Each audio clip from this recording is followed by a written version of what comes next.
اسلام کا عقیدہ تقدیر ہے کہ سب کچھ پہلے سے طے شدہ ہے. اللہ کے علم میں سب کچھ ہے, اسی کے حساب سے جنت بھی لکھی جا چکی ہے اور جہنم بھی. یہ اسلام نے بیان کیا. ہم اچھی بری تقدیر پر ایمان رکھتے ہیں, ہمارے ایمان کا حصہ ہے, ہمارے ایمان کا جزو ہے. اس پر غیر مسلم کہتے تھے کہ جب سب کچھ پہلے سے ہے تو قرآن کہتا ہے, یہ ابھی بھی کہتے ہیں اور موت کے بعد جب ان کو اللہ عذاب دے گا تو اس وقت بھی کہیں گے کہ اگر اے اللہ تو چاہتا تو ہمیں زبردستی سیدھے راستے پہ بولو لے آ سکتا, اور ہمیں جنت میں جانا ہی نہیں تھا, تو جب جانا ہی جہنم میں تو جا رہے ہیں, تو ہمیں سزا کیوں دے رہا ہے؟ اس میں ہمارا قصور کیا ہے؟ قرآن نے کیا کہا, قل هل عندکم من علم فتخرجوه لنا, تمہیں پہلے سے یہ علم تھا کہ تم نے جہنم میں جانا ہے؟ اگر تھا تو لے آؤ. جواب سمجھ میں آیا؟ یہ جواب نہیں, یہ قرآن سوال کر رہا ہے جس کا اب تک جواب, یہ میں اس کو ذرا آسان انداز میں سمجھاتا ہوں. قرآن نے تو آسان میں, لیکن عربی میں ہے نا, تو میں اس کو اردو میں آسان انداز میں سمجھاتا ہوں.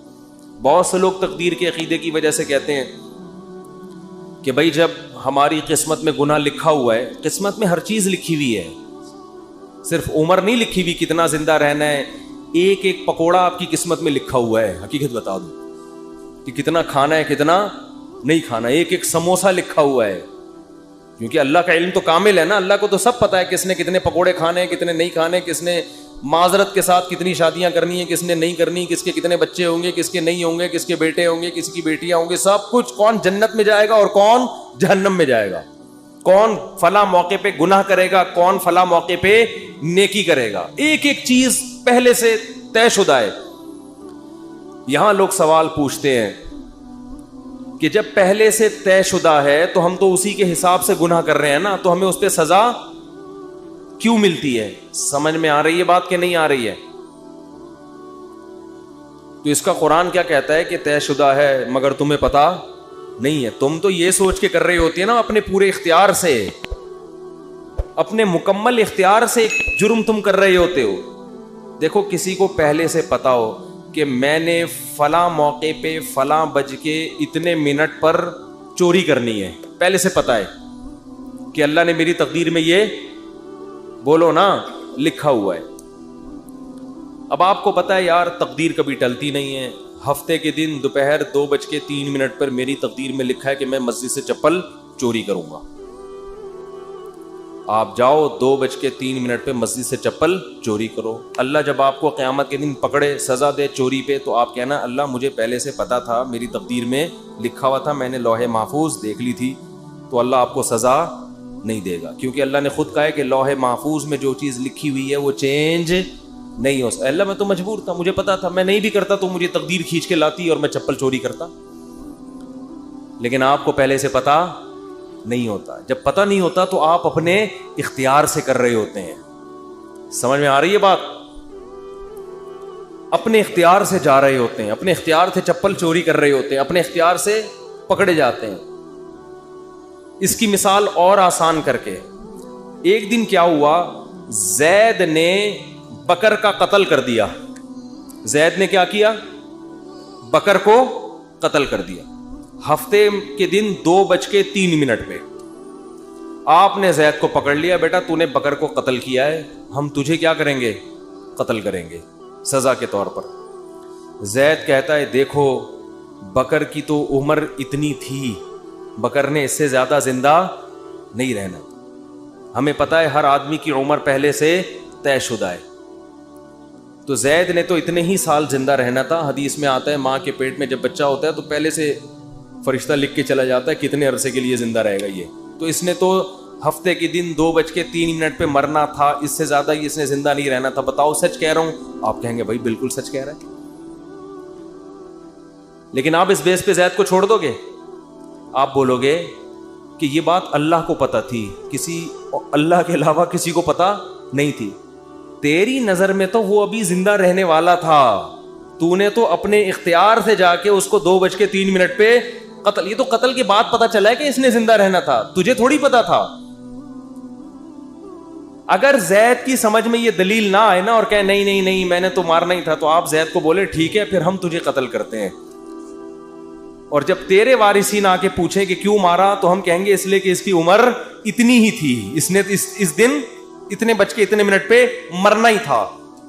یہ دلیل زید اپنے خلاف کبھی بھی نہیں مانے گا, دوسرے کے خلاف مانے گا. تو اللہ فرماتے ہیں کہ تم جو دلیل اپنے خلاف نہیں مان رہے, دوسرے کے خلاف کیسے مان رہے ہو, اور میرے خلاف کیسے مان رہے ہو؟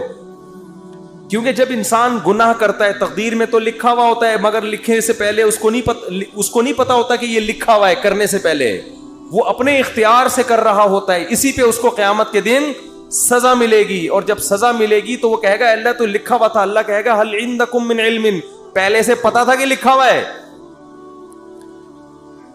اور اگر اب بھی کسی کے سمجھ میں نہ آئے تو پھر ہر چیز لکھی ہوئی ہے نا, صرف گناہ تھوڑی, کھانا پینا بھی لکھا ہوا ہے. صبح ناشتہ چھوڑ دو, آپ صبح کا ناشتہ چھوڑ دو. بیگم پراٹھا بنا کے لائی, چائے بنا کے لائی, نہیں کھاؤ. بیگم لکھا ہوا ہوگا تو حلق میں اترے گا. بیگم کہے گی کم بخت, یہ کھانے کے بعد پتا چلے گا کہ لکھا ہوا تھا یا نہیں لکھا ہوا تھا, کھانے سے پہلے نہیں پتا چلے گا. لیکن آپ نے کہا نہیں لکھا ہوا ہوگا تو اڑ کے میرے پیٹ میں جائے گا, اور آپ چلے گئے آفس, دوپہر لنچ کا ٹائم ہو گیا تو پتا چلے گا کہ آپ کی تقدیر میں پراٹھے لکھے ہوئے نہیں تھے. تو اس بیس پہ تو پھر ہر چیز اسی اصول پہ گزارے نا. دنیا میں پیسے بھی نہیں کمائے کہ لکھے ہوئے ہوں گے تو مل جائیں گے, نہیں لکھے ہوئے ہوں گے تو نہیں ملیں گے. ٹرک آ رہا ہے اس کے سامنے آ کے کھڑا ہو جائے, بھائی تقدیر میں لکھا ہوا ہے کہ اس نے مجھے اسٹیکر بنانا ہے. کراچی میں جو ٹرک ہے نا وہ کچلتے نہیں ہیں, اسٹیکر بناتے ہیں. اتنے بھاری بھاری ٹرک ہوتے ہیں, ان کے ٹائر کے نیچے اللہ نہ کرے کوئی بندہ آ جائے, لاش بھی نہیں ملتی اس کی.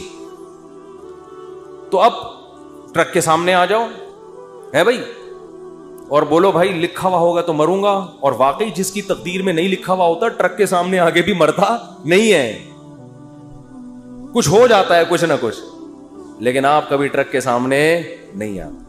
تو جو آدمی زنا کر رہا ہے, یار تقدیر میں لکھا ہوا ہوگا تو بچ جاؤں گا, نہیں لکھا ہوا ہوگا تو اس کو بولو تو ٹرک کے سامنے بھی آ جا, تقدیر میں لکھا ہوا ہوگا تو مرے گا, نہیں لکھا ہوا ہوگا تو نہیں مرے گا. ہمیں پہلے کچھ نہیں پتا, اسی پر امتحان ہے, آزمائش اسی پر ہے. اللہ کو تو پتا ہے سب کچھ, ہمیں نہیں پتا. اگر ہمیں بتا دیتا پھر آزمائش ختم, پھر ہم نہ زندگی کی فکر کرتے نہ کھانے کی فکر کرتے. میں بیٹھا رہتا بھائی بیگم مجھے آج پتا, میں نے لوح محفوظ میں جھانک کے دیکھا ہے کہ میری تقدیر میں 4 شادیاں.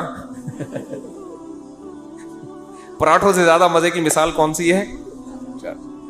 میری تقدیر میں یہ 4 لکھی ہوئی ہیں, مجھے رشتہ تلاش کرنے کی ضرورت نہیں ہے. اور واقعی کچھ لوگوں کی تقدیر میں لکھی ہوئی ہوتی ہیں, وہ نہیں بھی کر رہے ہوتے پھر بھی ہو جاتی. پنجاب میں ایک بہت بڑے بزرگ ہیں, نام نہیں بتاؤں گا, تو وہ 4 ہیں ان کی ماشاءاللہ. میں نے کہا بھائی یہ کیسے؟ انہوں نے کہا جو بیوہ ہوتی ہے نا محلے میں, لوگ زبردستی ان کے کھاتے میں لا کے ڈال دیتے ہیں, زبردستی ان کے کھاتے میں لا کے ڈال دیتے ہیں. حضرت آپ حضرت پاؤں پکڑتے ہیں, حضرت وہ بیچارے کر لیتے ہیں, نہیں چاہتے ہوئے بھی کر لیتے ہیں. تو دیکھو یہاں لوگوں کو مل نہیں رہی, اور جن کی تقدیر میں لکھی ہوئی ہے زبردستی ان کے کھاتے میں لا کے ڈالی جا رہی. تو شکر ہے 4 سے زیادہ کی اجازت نہیں ہے, ورنہ پنجاب کی ساری بیوائیں اور مطلقہ ان کے کھاتے میں. بڑے نیک ہیں وہ بزرگ, بہت نیک ہیں. تو اس لیے قرآن یہاں بھی بجائے آپ کا سوال کا جواب دینے کے نا کہ تقدیر میں لکھا ہوا ہے, قرآن آپ سے سوال کر لیتا ہے الٹا. تو یہ بھی ایک دلیل سے بات کرنے کا طریقہ ہوتا ہے کہ آپ اگلے کا سوال دینے کے بجائے آپ کہیں چل مان لیا تیری بات ٹھیک ہے, لیکن پھر ہمارا اس پہ یہ سوال ہوتا ہے, اس کا تو جواب دے. وہ قیامت تک بوکھلاتا رہتا ہے, اس کے پاس اس کا جواب نہیں ہوتا. تو ہمارا ایمان ہے, ہمارے ایمان کا حصہ ہے یہ چیز کہ ہر چیز پہلے سے طے شدہ ہے, جنتی بھی جہنمی بھی سب کچھ. کل میسر لما خلق لا, حدیث میں آتا ہے کہ جس کو اللہ نے جو جہاں کے لیے بنا ہے نا اس کو ویسے اعمال کی توفیق ملتی ہے. اب ہمیں نہیں پتا ہمیں اچھے اعمال کی توفیق ملے گی یا برے اعمال کی, کر کے دیکھ لو.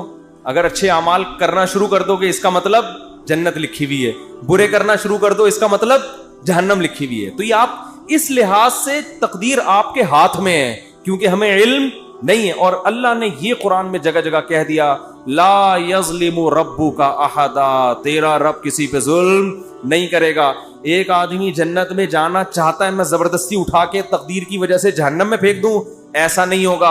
اور ایک آدمی جہنم میں چھلانگ مارنے کی کوشش کر رہا ہے اور میں اس کی تقدیر میں لکھ دوں کہ یہ جنتی ہے, نہ نہ نہ, ایسا نہیں ہوگا. تیرا رب کسی پہ ظلم نہیں کرے گا.